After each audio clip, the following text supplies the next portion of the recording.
8th grade sketchbook. So I came back from my first semester of college for winter break and I started going through all my old stuff when I stumbled upon this sketchbook.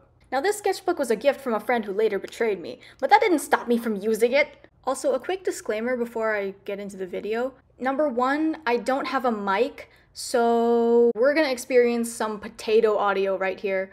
And number two, I was 14 when I made this sketchbook. Please be nice to me. So without further ado, enjoy the journey. To start off, we have 3 sketches from my time in GK Enchanted Farm. I went there on a school trip for about a week. This is a little farmhouse I passed by on the way to work one morning. I actually really like the hatching on this one. And this is what our dorm room looked like. I believe this was right before we left, so we already packed up, which is why the room looks so clean. And this was the path to the dorm.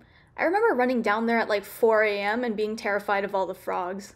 Next, we have a monochromatic pen and watercolor study. This was probably based on an image of a forest I found on Google or Pinterest. I really like how I played with color on this one instead of going with the foresty colors of the original photo.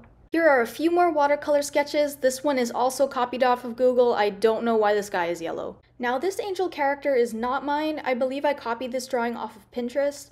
Not by tracing, of course, I just eyeballed it for the sake of studying line work. These are a few hair studies I did. I believe this one is based on Morgiana from Magi, this one is based on Chloe Bourgeois, and this is Luna Freya from Final Fantasy 15. Now you might be wondering why I haven't shown any media tests yet, so here are some line and texture studies I did. On the watercolor side, this whole page is a bunch of marker tests.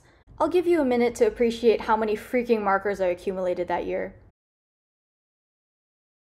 I also love how I have a little reminder that Copic markers bleed. Now this is interesting. This is one of my first pieces of fan art ever, and probably the first one I ever made for Miraculous Ladybug as well. I really like how I did the hair. I think the different blues and yellows blended really well. I also like the stylized heart that kind of holds the composition together. Not bad for a first attempt. Okay, this is where the fact that this sketchbook is out of chronological order gets me. I believe this is the precursor to the monochromatic painting I showed you earlier. This page predates that one, so I assume it was some sort of study. I think I was just trying to get the hang of using watercolor and ink together, which is why it looks a lot clunkier than the other one. Here's some more Miraculous Ladybug fan art. I think it's really cute, but I have a feeling that I copied this one off of Pinterest. If you know who the original artist is, leave a comment down below. I'd like to know who it was. Here is another pen and watercolor study.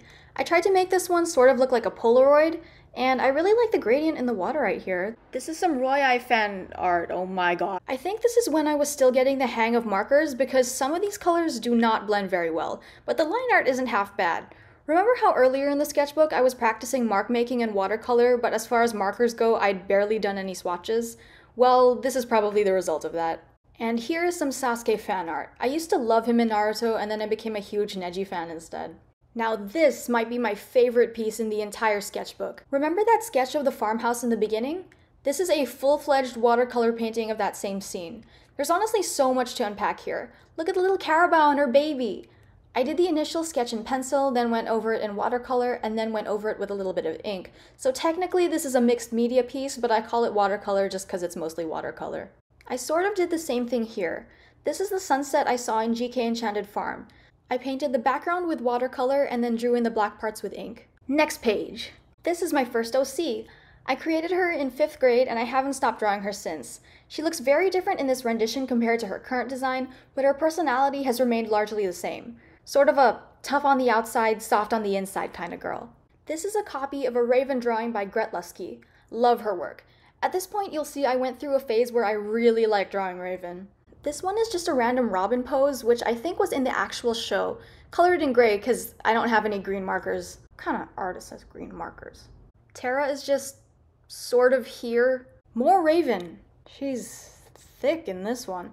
Also, I drew hands correctly for once. I'm actually really impressed. Good job, 14-year-old me. This whole page is a bunch of media tests with Chinese acrylic paint.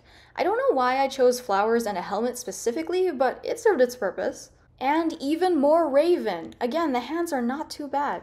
Also, check out this little Rex doodle in the corner. Speaking of Captain Rex, I drew him getting crucified on Tatooine. I'm not sure why I chose this composition, but somehow that feels oddly in character for him. Now this is another one of my favorite paintings in the sketchbook. It's 100% watercolor this time, so there's no ink. I think the Bahai Kubo is really the highlight of this piece, as I got the lighting and shadows down pat. Right next to it is this sort of muddy painting of a path in the summer. I think I overworked a lot of the leaves, which is why it looks so muddy and gross. Either that or I just put way too much water. Next page. This whole page is just a jumble of random studies.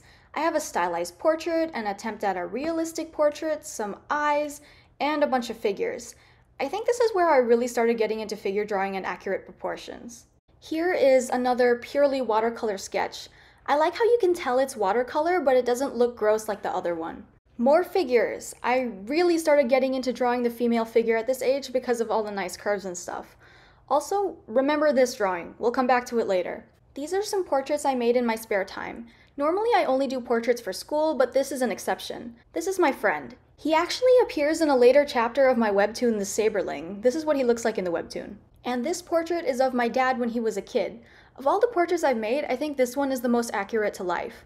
My dad thinks I made his skin too dark, but I was just following the photo, so I think he looks fine. Here is my first attempt at using gouache. I think my favorite study in this set is the rose right here. It's just really crisp and clean compared to the others on this page. Okay, remember the drawing of the girl with the tattoo? Well, here's the fully rendered gouache version. This is also my first complete gouache painting. I think I messed up when I added the tattoo because it looks a little clunky, but the figure itself was not bad in my opinion. This is Raven again in a more semi-realistic style.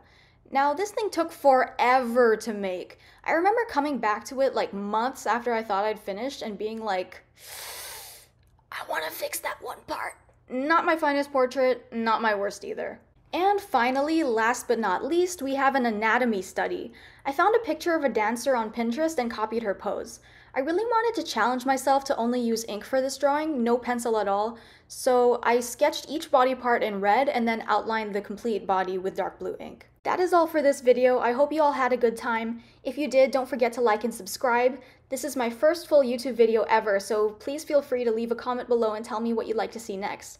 I probably won't do another sketchbook tour since this is already my favorite sketchbook of all time, but otherwise I'm very open to suggestions. Bye!